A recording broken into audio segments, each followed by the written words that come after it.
Welcome to day 16 of reading the Bible in a year. Today we're going to be reading from Genesis chapters 38, 39, and 40, and the second half of Matthew chapter 12. Let's get into it. Genesis chapter 38. At that time, Judah left his brothers and went down to stay with a man of Adullam named Hira.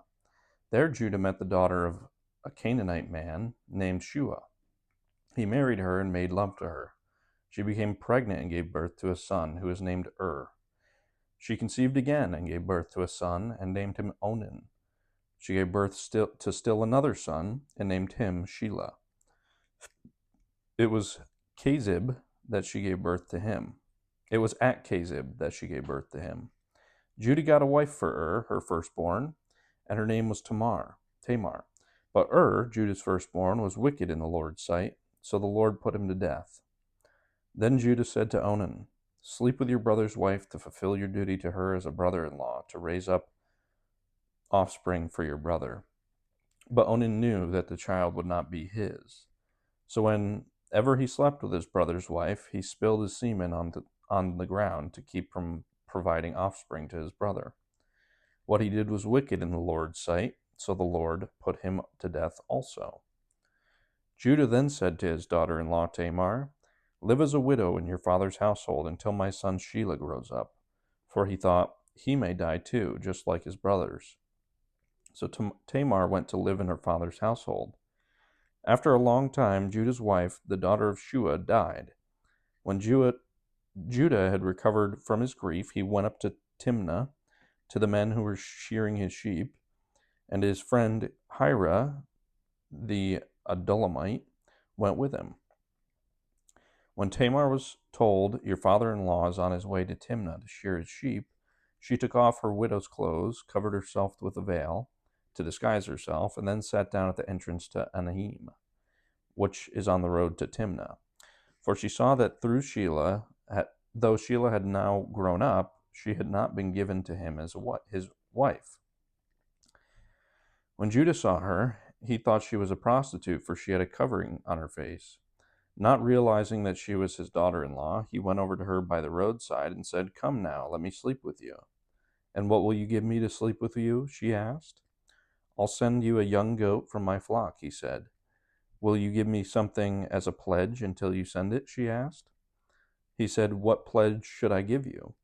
"Your seal and its cord and the staff in your hand," she answered. So he gave them to her and slept with her, and she became pregnant by him. After she left, she took off her veil and put on her widow's clothes again. Meanwhile, Judah sent the young goat to his friend the Adullamite in order to get his pledge back from the woman, but he did not find her. He asked the men who lived there, "Where is the shrine prostitute who was beside the road at Anaim?" "There hasn't been any shrine prostitute here," they said. So he went back to Judah and said, "I didn't find her. Besides, the men who live there said there hasn't been any shrine prostitute here." Then Judah said, "Let her keep what she has, or we will become a laughingstock. After all, I did send her this young goat, but you did not find her." About 3 months later, Judah was told, "Your daughter-in-law Tamar is guilty of prostitution, and as a result, she is now pregnant." Judah said, "Bring her out and have her burned to death." As she was being brought out, she sent a message to her father-in-law. "I am pregnant by the man who owns these," she said. And she added, "See if you recognize whose seal and cord and staff these are."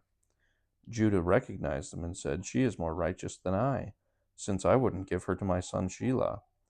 And he did not sleep with her again. When the time came for her to give birth, there were twin boys in her womb. As she was giving birth, one of them put out his hand, so the midwife took a scarlet thread and tied it on his wrist and said, "This one came out first." But when he drew back his hand, his brother came out. And she said, "So this is how you have broken out." And he was named Perez. Then his brother, who had the scarlet thread on his wrist, came out, and he was named Zerah. Now Joseph had been taken down to Egypt. Potiphar, an Egyptian who was one of Pharaoh's officials, the captain of the guard, bought him from the Ishmaelites who had taken him there. The Lord was with Joseph, so that he prospered, and he lived in the house of his Egyptian master. When his master saw that the Lord was with him, and that the Lord gave him success in everything he did, Joseph found favor in his eyes and became his attendant. Potiphar put him in charge of his household, and he entrusted to his care everything he owned. From the time he put him in charge of his household and of all that he owned, the Lord blessed the household of the Egyptian because of Joseph. The blessing of the Lord was on everything Potiphar had, both in the house and in the field. So Potiphar left everything he had in Joseph's care, with Joseph in charge. He did not concern himself with anything except the food he ate. Now Joseph was well built and handsome, and after a while his master's wife took notice of Joseph and said, "Come to bed with me." But he refused. "With me in charge," he told her, "my master does not concern himself with anything in the house. Everything he owns has been entrusted to my care. No one is greater in this house than I am. My master has withheld nothing from me except you, because you are his wife. How then could I do such a wicked thing and sin against God?" And though she spoke to Joseph day after day, he refused to go to bed with her or even to be with her. One day he went into the house to attend to his duties, and none of the household servants were inside. She caught him by his cloak and said, "Come to bed with me." But he left his cloak in her hand and ran out of the house. When she saw that he had left his cloak in her hand and had run out of the house, she called her household servants. "Look," she said to them, "this Hebrew has been brought to us to make sport of us. He came in here to sleep with me, but I screamed. When he heard me scream for help, he left his cloak beside me and ran out of the house." She kept his cloak beside her until his master came home. Then she told him the story. "That Hebrew slave you brought us came to me to make sport of me. But as soon as I screamed for help, he left his cloak beside me and ran out of the house." When his master heard the story his wife told him, saying, "This is how your slave treated me," he burned with anger. Joseph's master took him and put him in prison, the place where the king's prisoners were confined.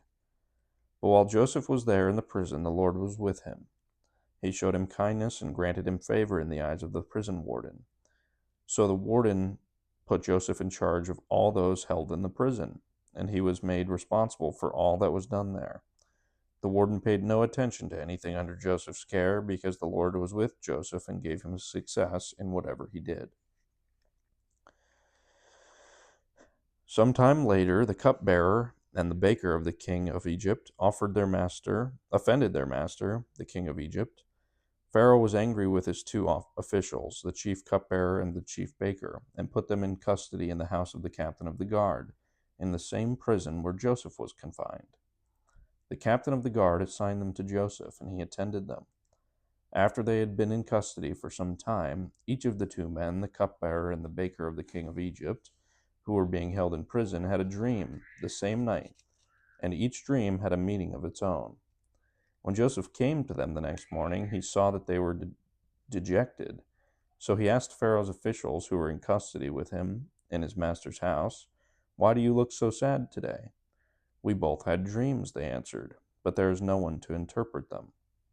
Then Joseph said to them, "Do not interpretations belong to God? Tell me your dreams." So the chief cupbearer told Joseph his dream. He said to him, "In my dream I saw a vine in front of me, and on the vine were 3 branches. As soon as it budded, it blossomed, and its clusters ripened into grapes.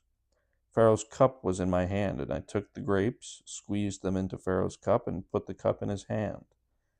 This is what it means." Joseph said to him, "The 3 branches are 3 days. Within 3 days, Pharaoh will lift up your head and restore you to your position, and you will put Pharaoh's cup in his hand, just as you used to when you were his cupbearer. But when all goes well with you, remember me and show kindness. Mention me to Pharaoh and get me out of this prison. I was forcibly carried off from the land of the Hebrews, and even here I have done nothing to deserve being put in a dungeon."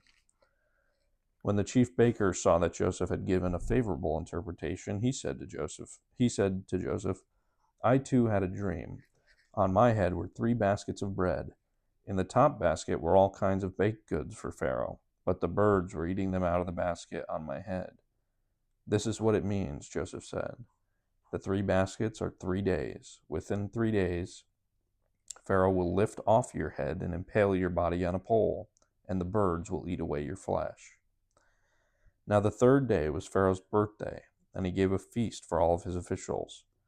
He lifted up the heads of the chief cupbearer and the chief baker in the presence of his officials. He restored the chief cupbearer to his position so that he once again put the cup into Pharaoh's hand, but he impaled the chief baker, just as Joseph had said to them in the interpretation. The chief cupbearer, however, did not remember Joseph. He forgot him. Now I'm flipping to Matthew chapter 12, starting with verse 22.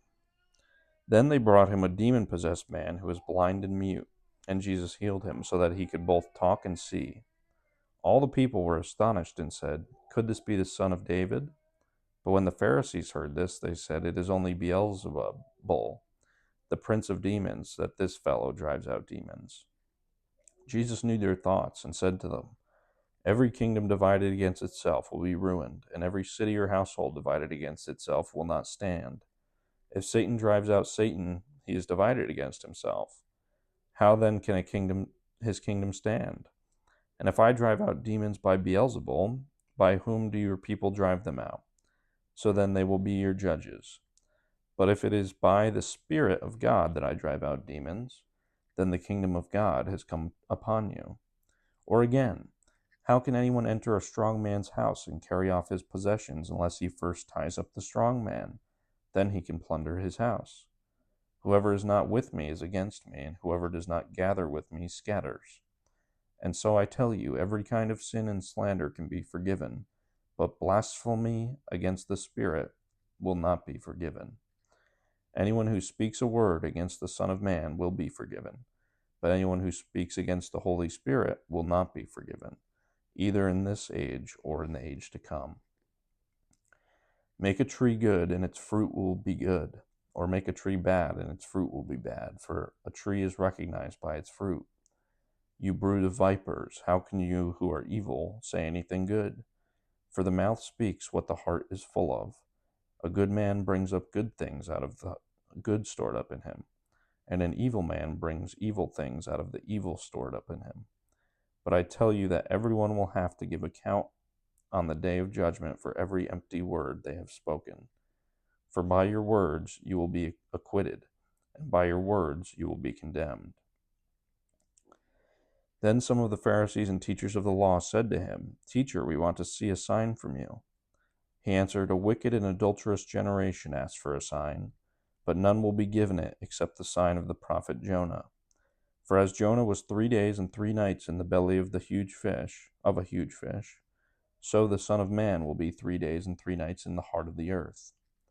The men of Nineveh will stand up at the judgment with this generation and condemn it, for they repented at the preaching of Jonah, and now something greater than Jonah is here. The queen of the south will rise at the judgment with this generation and condemn it, for she came for the ends of the earth to listen to Solomon's wisdom, and now something greater than Solomon is here. When an impure spirit comes out of a person, it goes through arid places seeking rest and does not find it. Then it says, 'I will return to the house I left.' When it arrives, it finds the house unoccupied, swept clean, and put in order. Then it goes and takes with it 7 other spirits more wicked than itself, and they go in and live there. And the final condition of that person is worse than the first. That is how it will be with this wicked generation." While Jesus was still talking to the crowd, his mother and brothers stood outside wanting to speak to him. Someone told him, Your mother and brothers are standing outside waiting to speak to you." He replied to him, "Who is my mother and who are my brothers?" Pointing to his disciples, he said, "Here are my mother and my brothers. For whoever does the will of my Father in heaven is my brother and sister and mother." All right. That's it for day 16. We'll pick up tomorrow with more Genesis and more of Matthew.